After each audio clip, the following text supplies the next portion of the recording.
What's up guys, Agent here again, another build video, and today we're going to be going over the Warden tank. So the Warden is a very strong role when it comes to support roles, whether that's a healer or a tank, and so this particular build is kind of focused in on using the Warden kind of as a main tank. So a lot of times Wardens are kind of put in the off tank position because they have a lot of very good buffs that help the group out, so that they're more naturally inclined to kind of be the off tank, the kind of group support tank. But Wardens can make very viable main tanks as well, so that's what we're going to be exploring today. So we're not really going to be focusing too much on providing group buffs. We're going to be focusing more on how to best support the group while at the same time taking the boss. So just like our other build videos, we'll be going over gear, our skills, our CP point distributions. We'll talk about our race, attributes, food, things like that. Tanks don't really have a rotation, but so instead we'll be talking about kind of skill priorities, what we're looking at when we're doing our various tanking things. So we'll include that at the end of the video. I don't actually have a Warden tank on the live server. I am on the PTS right now. The Warden that I used to tank with has been repurposed to a DPS now, so I don't really have a Warden tank or any footage really of me tanking on a Warden. I might respec her to a tank just so I can show you guys how I tank on a Warden. So be on the lookout for that. Hopefully I'll be able to get that out fairly soon, but we'll see how flexible things are with my two raid groups. So let's go ahead and get started with gear here. So just like the DK tank, you do have several options when it comes to gear. So first things first, let's talk about what I have on right now. I have on Lord Warden's Dusk as our Monster Helm set. However, you do have some other options when it comes to Monster Helm sets. So you do have access to for example, Blood Spawn, which comes from Spittle Clutch 2. If you need more ulti-gen, then go with Blood Spawn. If you need more consistent resistances, go with Lord Warden instead. It's kind of dependent on both your role as a tank as well as what you're most comfortable with. If you feel like you need a little bit more survivability, then go with Lord Wardens because it'll give you just a little bit more resistances, and it's going to be a lot more consistent as well because the one piece does add almost 3,000 additional resistances. Bloodspawn doesn't really proc quite as often, so you won't have that consistent resistance buff, but if you're comfortable with the content that you're tanking, then you can go ahead with Bloodspawn in order to get more ulti gen, which helps out get you a little bit more Warhorn uptime that way. Some other options you do have is you can use Earth Gore if you'd like.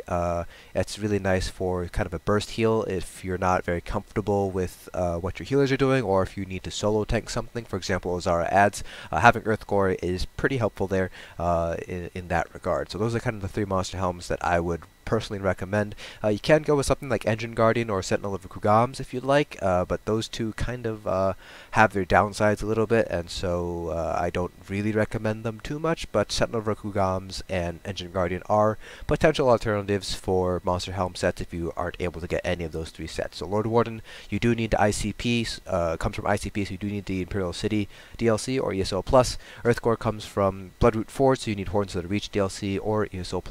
So Bloodspawn, if you don't have any of the DLC or the expansions, then Bloodspawn is going to be pretty much your only choice, really, in terms of Monster Helm sets. For our first 5-piece, so remember that tanks like to go with one selfish or health set and then one buff/utility set. So our first health set that we're using is going to be Ebon. This is probably the best group buff set because it helps improve max health for everybody in your group there. If you don't want to use Ebon, if you want to be more selfish, for example, if you need that extra health because you aren't comfortable with what you're tanking, or if you need extra health for your solo sustained, so again, the prime example is Ads and Ozara, then in that case you want to go with something like Plague Doctor instead. Plague Doctor is really the only other alternative here. There is a set, Green Pact, that is also a pretty good health set, but ultimately the amount of health that you get from Green Pact doesn't stack up compared to Plague Doctor, so Plague Doctor is much better than Green Pact in that regard. So your two options here for health sets are going to be Ebon and Plague Doctor. And now for our debuff set, our utility set, we're going to go with Alkosh, the tried and true debuff set. It's probably the best debuff set in the game right now, especially after they changed synergy, so they're a lot easier to hit. So we're going to go with Jewelry. Alkosh is a medium armor set, so we're going with Jewelry and the Sword and Board. You can go with a belt of Alkosh if you like, so that way you have the 5-1-1. If you guys didn't notice, we are going with the 5-1-1, so we have 5 heavy, 1 medium, 1 light. Some people like to go all heavy, other people like to go, you know, like 6 heavy, 1 light. It's kind of up to you. I personally like the additional resources from 5-1-1, but some people like the additional resistances and bonuses from heavy armor, so they go with 7 heavy instead. It's kind of up to you how you want to play around with that. So Alkosh is medium, so you can use an armor piece. I would recommend the belt or the hands for that medium piece if you're going with the 5-1-1 route. Otherwise, you're going to have to stick with jewelry and the sword and board. Now, Alkosh is really here for that additional debuff on the 5-piece effect. So whenever you activate a synergy, you have this massive, well, not massive, but it's pretty big. It's 3010 resistance debuff when it's fully golded out. So that's a really strong debuff on top of the Crusher enchant. So that's why we have Alkosh here. Now, if you don't want to run Alkosh, Alkosh does come from Maw, so you need access to Thieves Guild DLC or ESO Plus. If you don't have Alkosh yet, you haven't had it farmed up, or you don't have access to Maw, you can go with Torug's Pact instead. It is a 3-trait crafted set, which improves the potency of your enchant. So your Crusher enchant here you can see is 2108. When you have Torug's Pact and a Crusher enchant with an infused one hand, it jumps up to 2740. So that's where Torug's comes into play. Now there is always a debate between which one's better, Alkosh or Torug's. From an objective standpoint, Alkosh is going to be better when it's up. The 2108 plus the 3000 debuff just is, you do the math, that's 5,000 debuff compared to 2740 from Torug's. However, the problem with Alkosh versus Torug's is that Alkosh is a proc set, so it only reduces the resistances for 10 seconds. Let me go over here. So you can see it reduces it only for 10 seconds. Synergies have a 20-second cooldown. So you're going to need to be able to time your synergies in order to make sure your Alkosh debuff is up all the time.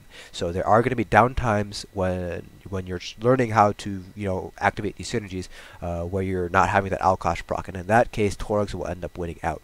So Alkosh is generally less consistent than Torug's. Torug's is you're pretty much always going to have the 2740 debuff on the enemy, on the boss, when you're using Torug's, but with Alkosh, while you do get a larger debuff, there's going to be periods of time where that debuff is not on the boss, and so you end up losing a little bit of DPS as a result. But from an objective, this is how much debuffs you can get from these sets. Alkosh is superior. You only need 22% uptime on Alkosh in order to match Torug's, and most people are able to get around 40 to 50% Alkosh uptime with one tank. So if you have 2 tanks running Alkosh, you can probably not double it, but you can get it pretty close to like 60 to 70%, at which point it becomes a lot better than Torug's Pact is. Theoretically, one tank can maintain 100% Alkosh uptime as long as you have 2 different synergies. With the improvements to the synergy activation, I highly recommend picking up a set of Alkosh, but that's going to kind of depend on your raid group. Some people prefer the much more consistent debuff from Torug's versus the kind of ups and downs in terms of debuffs from Alkosh, so that's something that you're going to want to consider there. Now, so sometimes, depending on the cut that you're running, how comfortable you are, you might not have to wear a selfish set, so you might not need to wear Ebon, for example. In that case, you might be asked to wear 2 utility sets instead. So something like Alkosh and Torug's is a pretty common combination with speedrunners, with endgame guilds who are just running through a trial as quickly as they can in order to get onto the leaderboards for that week, because it combines the consistency of Torug's with the power of Alkosh. So that's something that you want to consider as well. Now there is a 3rd utility set that you might be asked to wear, and that's going to be Akaviri Dragonguard, which reduces the cost of your ultimates by 15%.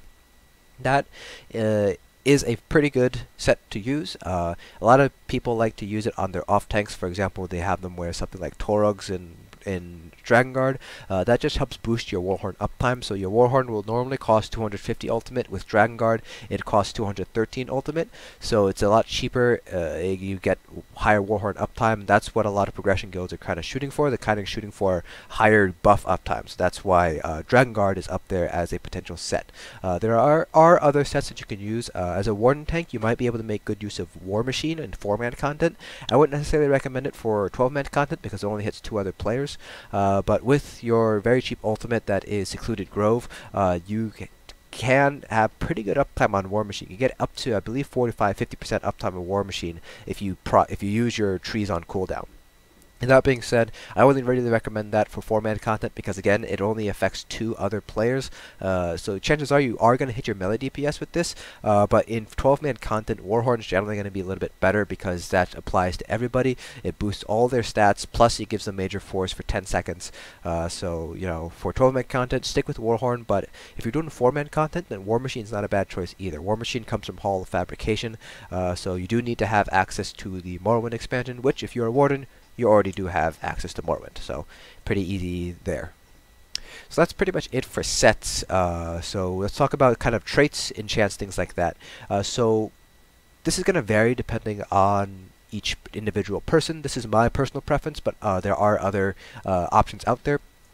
I like to have Infused on my large pieces with Prismatic enchants, and then I like to have Sturdy on my small pieces with health enchants. I do have a stamina enchant on my shoulders, and that's just because I am a dark elf, so I have 9% more magicka and 6% more stamina, so I kind of have to play a little bit of a balancing game between magicka and stamina to make sure that my stamina is always higher than my magicka, regardless of which setup that I'm using on my tank. So that's kind of why I have the stamina enchant there, but normally you would have a health enchant here. Now, some people like to go with all sturdy pieces, and that's kind of up to you. With the changes to block cost, you're really going to feel the sustain hit with the nerf to block cost in trash bowls, but on single target boss fights where you're not really getting hit by a lot of things at once, the changes aren't really that drastic. So you could go with Infused, or you can go with all sturdy. It's kind of up to you. I would probably say if you feel like you need the extra sustain, then swap out Infused for sturdy. Keep the Prismatic enchants though. That's just helpful to have additional magicka and stamina. So that's what I would recommend you do. Try to play around a little bit and see what fits you. See what you need. If you feel like you don't need the extra sustain from the extra reduction from sturdy, then go with Infused. Otherwise, you can go with sturdy. Now for our jewelry enchants, I have 2 shield play enchants and a reduced stamina cost enchant. Some people are going with 3 shield play enchants. I like to go with the ones the stamina cost and 2 shield play, just because that helps reduce the stamina cost of things like absorb magic, pierce armor, heroic slash. So that helps out my sustain that way. So that's something that you're going to want to consider there. So 3 shield play is going to be the strongest when it comes to reducing the block cost, even after the nerf. But having that reduced stamina enchant is pretty good if you're using your taunts fairly often, or heroic slash, or absorb magicka. It's not necessarily quite as necessary on a Warden because we do have Netch, which helps restore our stamina, so we can have a little bit better stamina regen. But it is something that you're going to want to consider. Now for our shields, I like to have a Prismatic enchant, and then I like to go with nirnhoned or reinforced on my shields. It's kind of up to you. You do have options when it comes to shield enchants. You can go with Infused or sturdy if you'd like. Again, kind of the same mentality with our other armor pieces there. So just kind of play around with what you need. In nirnhoned versus reinforced, the difference is pretty small, and the amount of resistances that you're getting isn't going to be that big. I think it's like about 100 or 200 additional resistances, but every little bit helps. So that's kind of why I like to stick with nirnhoned and reinforced. And for our weapons, it's always going to be infused with a Crusher enchant on our front bar here. Now you will notice that I do have a lightning staff on my back bar with an infused weakening enchant. That's for some. I wouldn't recommend you do this for if you're just learning how to tank. So you will see when we go over our skill bars that I am using blockade of elements to help my Crusher uptime, and I'll explain that a little bit on further down the line.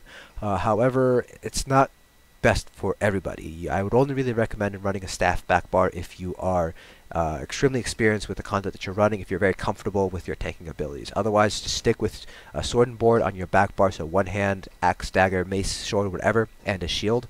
If you're going to go with double sword and board though, I would highly recommend, if you are using Infused as your shield trait, try to have Infused on both of them, just so that way your resource pools are at the very least consistent between 2 bars. But that's not absolutely necessary. It's kind of up to you how you want to do that. So that's pretty much it for sets. So for the back bar enchant, I have weakening, but you can go with double Crusher if you'd like. I just like the weakening enchant because it helps mitigate damage, and that helps keep your DPS and Geo alive, so it's something that you're going to want to consider there. Now for attributes, I am a Dark Elf, so Dark Elves are not the best race, or not recognized as the best race for tanking. Argonians are, because they have additional healing received, plus they have a passive that boosts the amount of resources their potions return to them. So Argonians are generally regarded to be the best race for tanking. However, there are other options out there. If you have access to the Imperial Edition, then the Imperials are going to be a very good option for tanking, because they do get max health and max stamina, plus they have a passive that restores health every time they deal damage with a melee attack.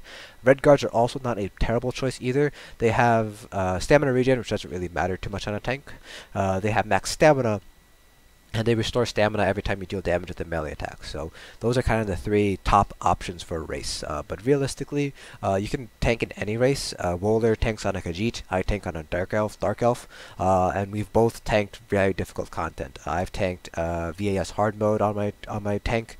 I've tanked VMaw. I've main tanked and off tanked VMaw. I've main tanked and off tanked parts of VHoff on my Dark Elf tanks. So race doesn't really matter too much for tanking, at least not nearly as much as DPS. It's a lot more about knowing the fight mechanics and knowing how to tank and knowing your build, so that's going to be a lot more important than what your race is. For our attributes, I have 60 points into health and 400 stamina. Again, I am a Dark Elf, so I have that additional 9% additional magicka, so that's kind of why I have points into stamina. That's just to help maintain my stamina pool, make sure that's always higher than my magicka no matter what setup I have here.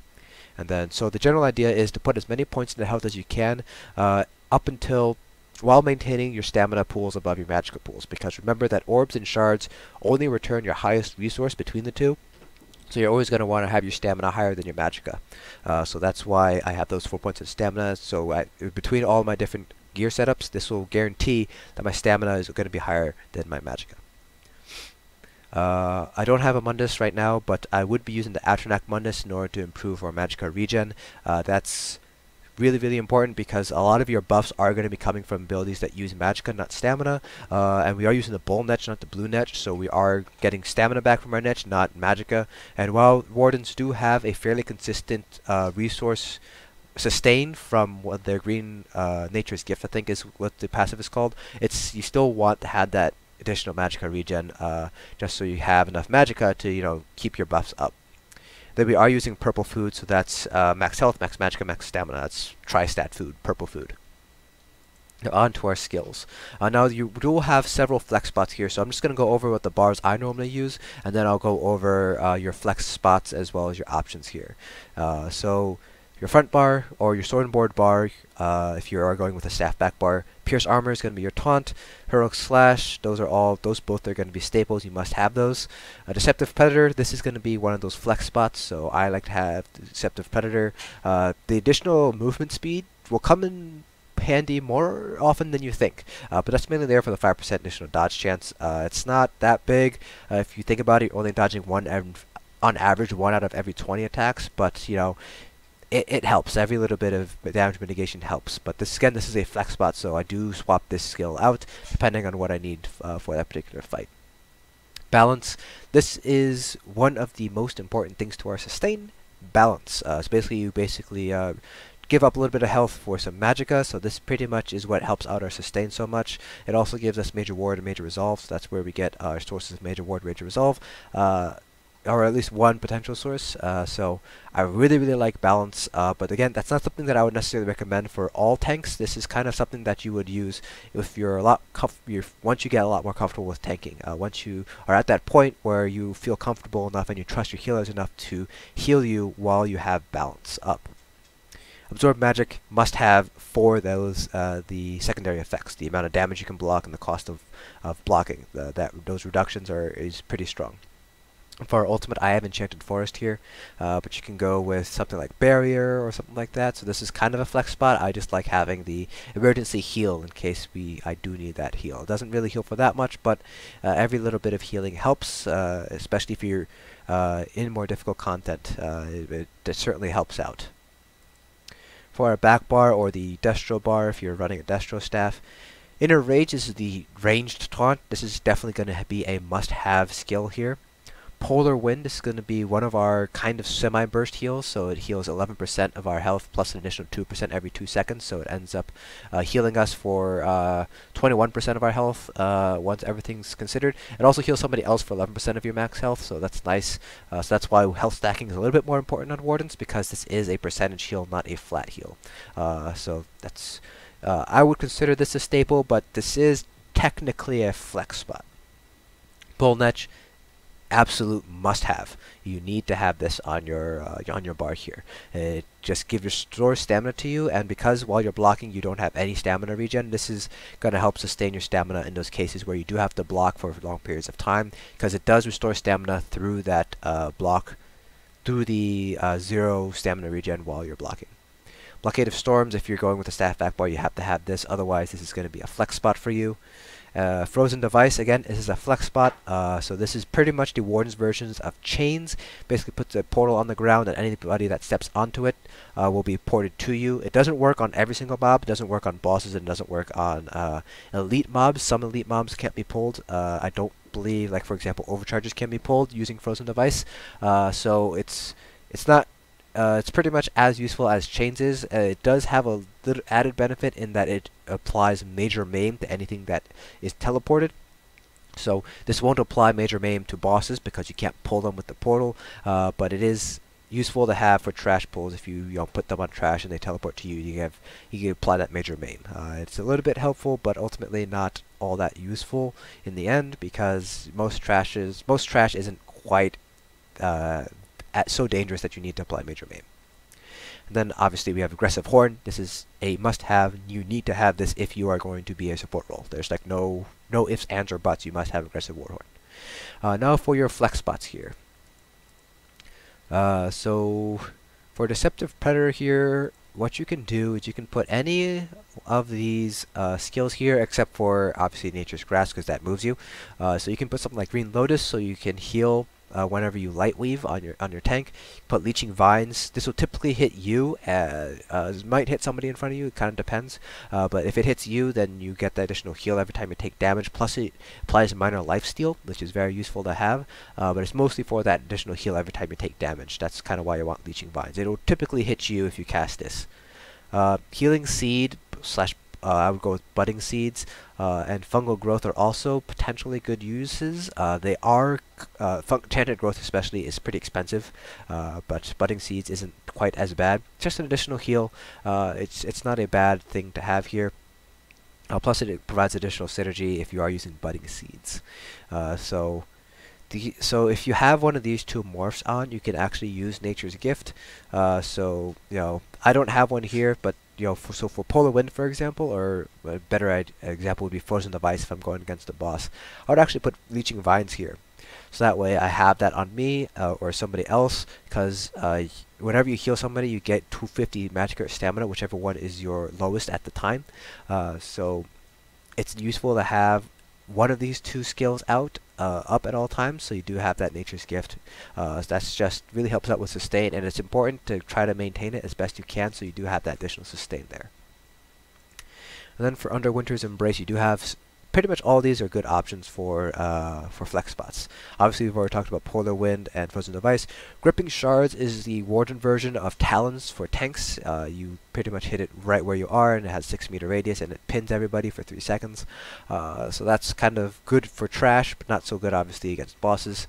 So that's Gripping Shards. You can probably play something like Polar Wind for trash fights with Gripping Shards, because you're not necessarily going to need that heal. So that's something you want to consider. Ice Fortress, this is a source of major resolve and major ward if you're not using balance. Plus it also gives you minor protection, reduces the amount of damage you take by 8%, which can come in pretty useful. So Ice Fortress is a skill to consider running even if you are using balance for that minor protection buff. So beyond all these skills, you do have several other options here. If you are running a Destro Staff on the back bar, you could also use Crushing Shock for a ranged interrupt. That's just more of a utility thing. You don't necessarily need to run it, kind of if you want to help out your group there. Let's see, what else? Circle of Protection, or any of the two morphs, Turn Undead or Ring of Preservation. That's going to be useful in very niche scenarios when you're stacked up against a boss for Execute. So two examples of this would be the Mage in the Ethereal Archive. During the Execute phase, you can drop this and give up to 6 people minor protection.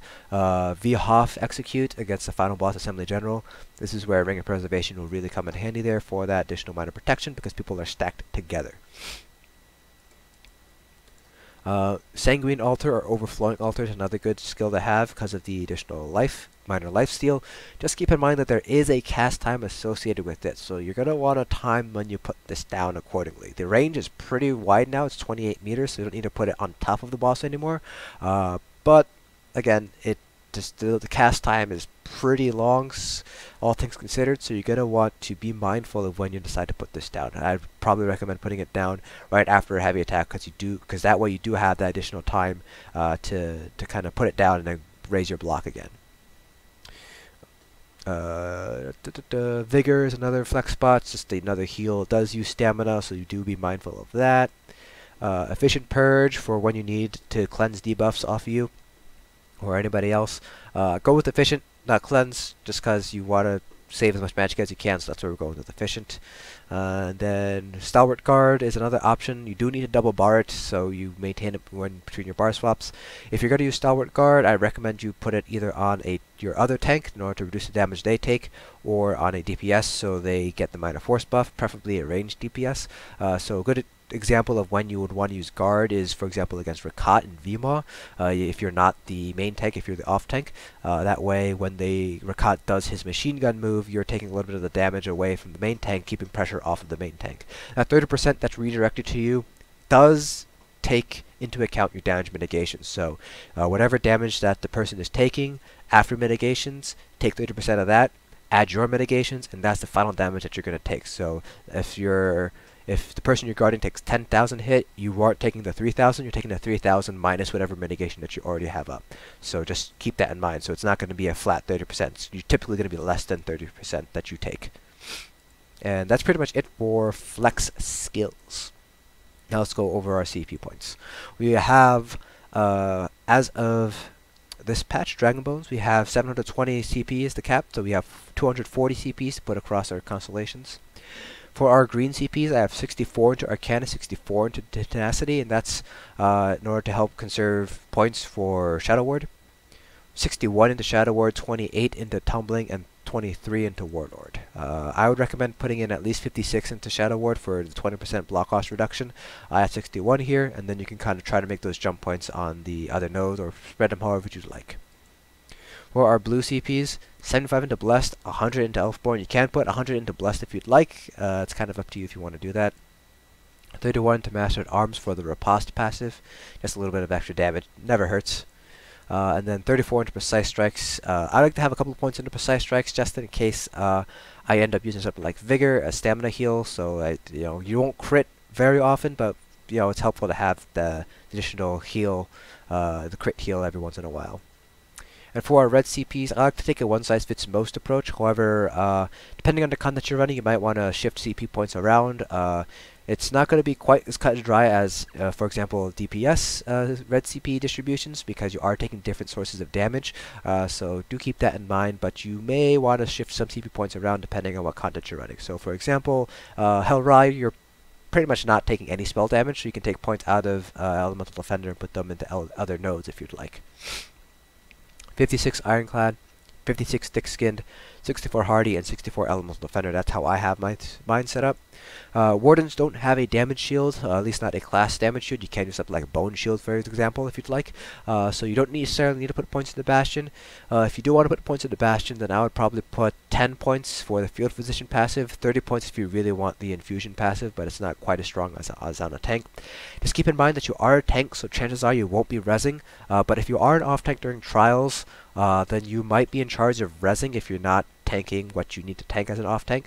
So it is potentially helpful to have the Infusion passive or the Field Physician passive for that purpose there. Alright, so that's pretty much all of the build stuff. So now let's talk about skills, kind of priorities, things like that. So obviously, as a tank, you want to keep up as many buffs as you can. So for Wardens, it's going to be your Major Reward and Major Resolve. Whether that comes from Balance or Ice Fortress, you just want to make sure that's always up. And then you're obviously going to want to have your Bull Netch up at all times. Now you do have a passive under the Animal Companions line, which gives you ultimate, I believe it's every 8 seconds when you cast an Animal Companion ability. So it might be worthwhile to recast Bull Netch every 8 seconds for the additional ultimate. It doesn't cost you anything to cast, so it's actually not a bad idea to do so. Beyond that, if you're running Deceptive Predator, obviously you're going to want to keep that up if you can for the dodge chance boost. But other than that, it's pretty much taunt what you have. Make sure you have Heroic Slash up as well for the minor maim, as well as the ulti regen for Minor Heroism. And then you really just have to pay attention, because each fight's going to be different, so it's really going to be varying dependent on the fight. So for example, Storm Atro in AA, it's pretty easy tank and spank, but for a fight like the Twins, you're going to need to be a lot more careful, and you're going to need to be more mindful of what you're doing and what you're blocking against. So Storm Atro, Valarial, you don't need to block any of those attacks, but Twins, you might want to block the attacks. St. Olms, you definitely want to block the attacks. So that's something you're going to want to keep in mind there.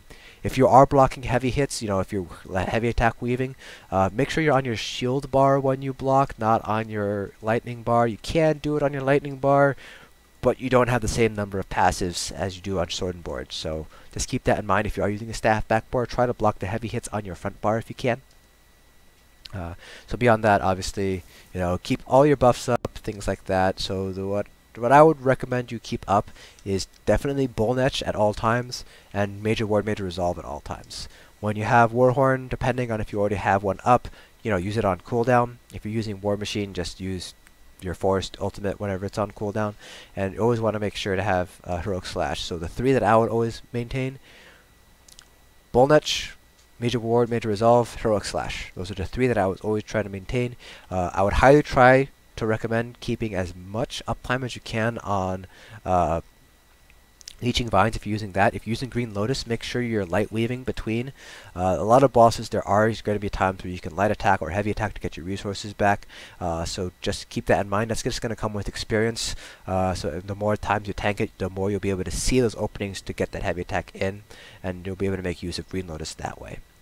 So I know that's not very useful without like an actual visual representation of my tanking something, so I will try to respec my Warden DPS into a tank, so I can give you guys a sense of what it looks like when I'm tanking and kind of what's going through my head as I'm tanking content on a Warden. So that's it for this video. Hope you guys found it informative, and I'll see you guys in the next dungeon.